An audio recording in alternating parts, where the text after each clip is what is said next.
Good afternoon, good morning. It's Mark Johnson from Loyalty360. Hope everyone's happy, safe, and well. Welcome back to our Tuesday edition of Loyalty Live.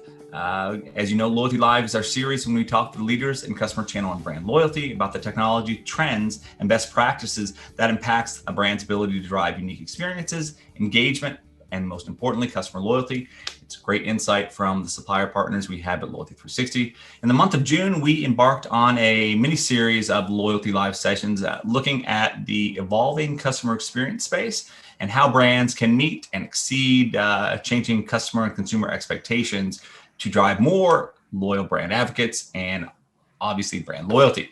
So today we have the pleasure of speaking with Bindu Gupta, who's the head of loyalty strategy consulting at Comarch. How are you today? Hey, Mark, I'm good. How are you doing? I'm doing well. Thank you for taking the time to talk to us today. Yes, of course. I'm very excited. First off, we always like to get a little bit of background on people that we're speaking with. I know we've spoken with you in the past, but we'd love to hear more about your background and role at the company. Sure. So as you said, I'm heading the loyalty strategy consulting team at Comarch. So my job is really to help the clients prepare the loyalty strategy, figure out it's going to be profitable for them and also make sure it grows. So yeah, it's really exciting for me. I've been in marketing for quite some time now, came from a digital marketing background. So very, very excited to really focus on loyalty at this point in my life.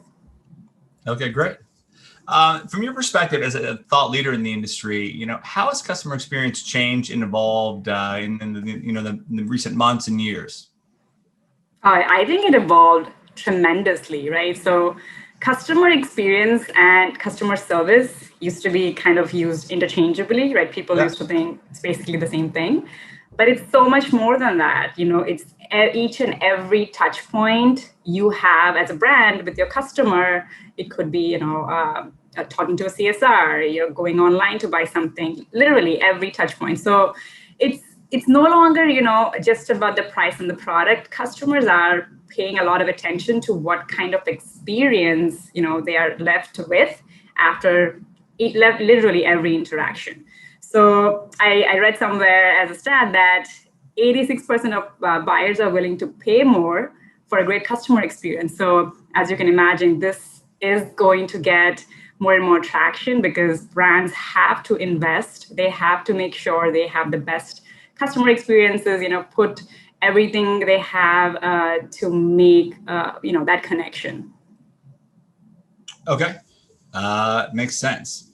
So when you look at kind of the changes, how do organizations communicate and demonstrate the importance of customer experience to their clients, to the people that you run programs for? Because they need to make sure they're delivering exceptional customer experiences, but that can be some of a challenge to communicate and demonstrate that to the customers. Yeah, absolutely. So everything we do here at Comarch, it's very customer centric. So we do make sure that our technology, our services, everything we create aligns with customer centricity. So we do invest a lot of time doing the research, making sure we know what's happening with the customers, how their behaviors are changing. Especially, in the last year, it changed so much. So you need to keep a tab on not just their behaviors, but also the sentiment shift. So we do invest, a lot on the research. And the best part is we use that to create a roadmap for the technology platform as well. So we make sure everything, all the inputs we are getting, we are investing in the right kind of experiences for our clients and basically get ahead of the situation and give them, these solutions before even they know that they need them, right? So really that proactive approach, I feel is really important from all the technology providers, including, their services. As you know, there was a huge digital acceleration transition during the pandemic. What new considerations did that bring to bear? And how do you think brands should address them, as they continue to go through that digital transformation? Yeah, digital acceleration, that's the term for 2020, I feel. And it's true. Like everybody had to go online. They had to kind of learn new things, people who weren't really tech savvy before.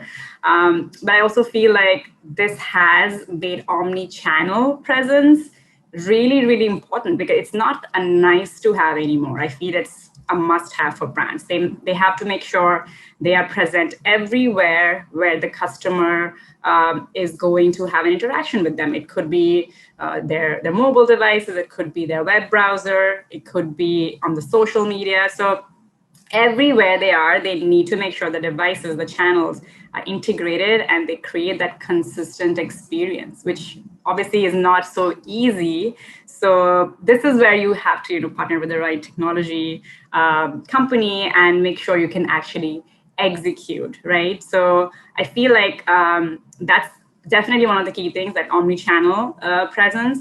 And the other thing is also keeping a very, very close pulse on the shift in customer sentiment when it comes to your brand.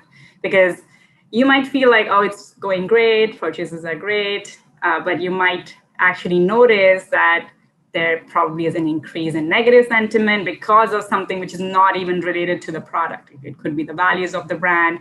It could be something which happened in the news. So there is so much more to consider now, because more awareness, more exposure means you have to be prepared on all fronts. Okay. As you mentioned, as we know, it's more and more imperative, or there's a greater sense of need to use and leverage technology to automate these personalized, real-time messages, offers, content, transactions. How do you advise brands to deliver these memorable experiences? Balancing that with that need and that to use technology. Yeah, absolutely. So, I mean, we've been talking about personalization and a one-to-one interaction for quite some time now, and now I feel they expect it. You can't really make any excuses anymore, right? So, I feel for brands, my advice is reciprocity is really important, right? So that's where the reward programs comes in, and I'm a big believer that it's not just having a rewards program, it's your overall, loyalty strategy, which will help you, build that connection and create those experiences. But the reciprocity from rewards and, giving them something for an action which they've taken, and it need not be a purchase. It could be a very non-transactional connection. I think it creates a really memorable experience. Like, think about all the times you score your free latte at your favorite coffee shop. Like, it's a nice feeling, right? So you remember that, and that's the memorable experience.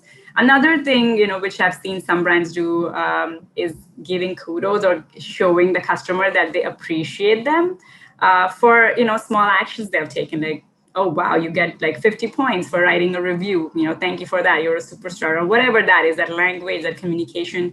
I feel, again, building that connection with them one-on-one and going beyond a more transactional relationship, that's, I feel, is really key for creating those experiences. Okay. There's obviously a challenge sometimes with barriers to entry and kind of balancing technology, balancing security, balancing fraud, especially in the online environment. So when you look at kind of the barriers to entry or barriers to participation in some programs, some can be just too arcane and too complex. How should brands reduce these barriers for participation to, enhance the efficacy of these programs? Yeah, great question. So designing a loyalty program that is meant for your target audience, I think that's really, really key, right? So you want to think the way your audience would think. Make those benefits, of joining the program very, very clear. Like, make it simple for them to enroll. They should not be like multiple steps to just join a program, right? So you prove the point that this is going to be a great program, give them the reasons, give them a very, very simple sign-up process. And also, like, don't wait too long to reward them for any kind of transactional or even non-transactional activities. You want to make that, that first impression for joining that program really, really powerful, because that's the way they'll basically be engaged going forward. Like if they don't have a good experience from the beginning, they'll easily forget about it. Like how many apps you have on your phone right now, you basically downloaded once upon a time and never use, and kind of forget about them. So to be, again, memorable and to reduce those barriers of entry, I really feel it needs to be easy and intuitive. And it also aligns with, your brand values and the audience you're talking to encourage more participation in the future, and also, more accrual and redemptions. Absolutely. What do you suggest as a best practice or two for brands who are looking to focus or focusing, on their customer experience strategies? Are there a couple things that you see that work with the clients that you design, develop, and execute programs for? Yeah, absolutely. I have seen that the first step is you align the goals of the program with the goals of your organization. Like if the goal of the your organization is very close to creating those customer experiences and being customer centric, and you kind of imbibe that vision across all parts of the organization, that makes, it's not easy to do, obviously, but that makes the program really successful, because every part of your organization is participating towards the common goal, right? So that itself is a great feat to achieve, but I would say it would result in great success. And even when it comes to like designing the program, developing and executing, again, going back to what I was saying, having a very intuitive, personalized experience, ensure that, if they are joining the program, they have issues with it, they're easy to troubleshoot. Also put the right technology, partner with you to align with your primary goal and your strategy. If you can execute on it, what good is the strategy, right? So, and the other piece, which is really, really important, is measuring how that actually performed.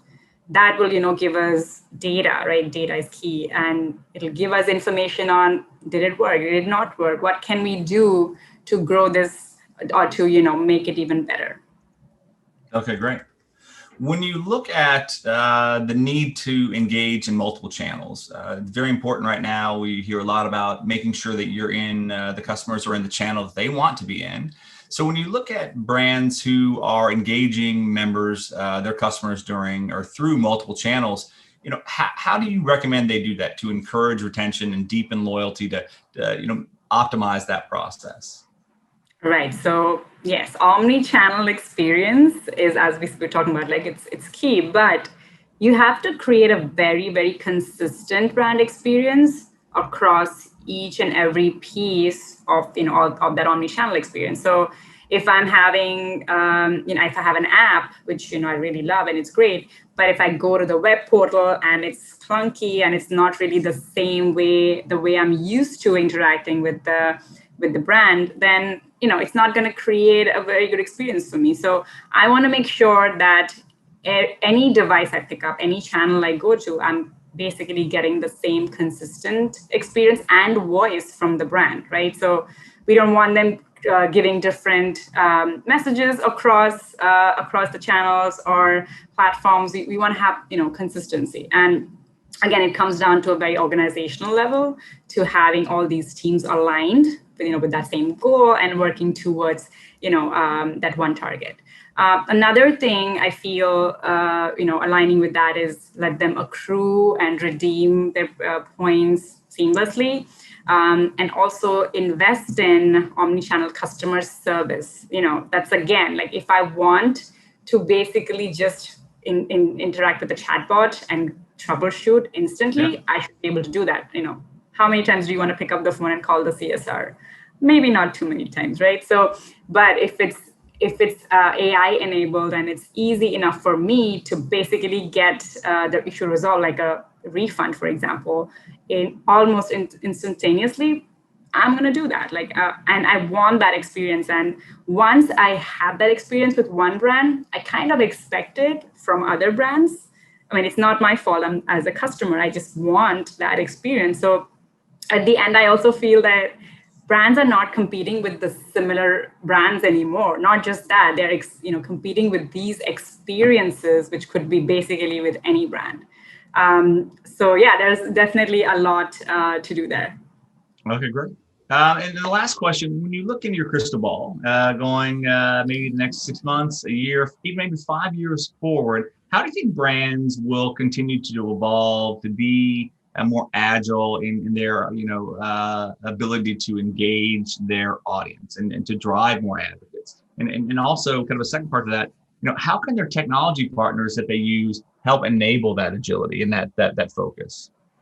Yeah, so looking at my crystal ball, I clearly see that customer sentiment is going to be really, really key. Like, you need to know your customer at a much deeper level, and that data is going to be very important to what kind of experience you want to create at a very one-to-one level. So I would say being in tune with the customers and making sure also we're in tune with our brand values, because that's, again, something customers are more and more inclined towards, not just the product itself, but what does the brand stand for. If they feel that, it did something which is not aligned with their own brand values, it might not interact with it, kind of move away.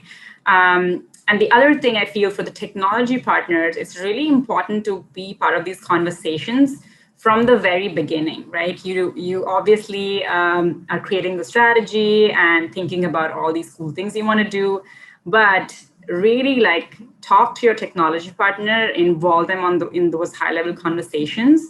Yep. To also see what other capabilities you can leverage, because a lot of times you basically know what you know, but there's always research going on, there's always new things on the roadmap, which obviously clients are not always involved in, but these kind of conversations help bring those up.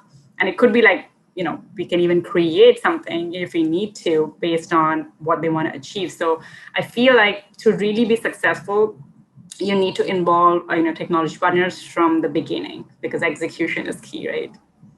Absolutely. Well, as always, Bindu, it's great speaking with you, hearing what you and Comarch are up to.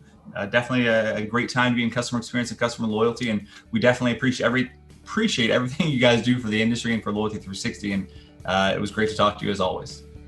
Same here, Mark. I think it was a wonderful conversation. Thanks for having me again.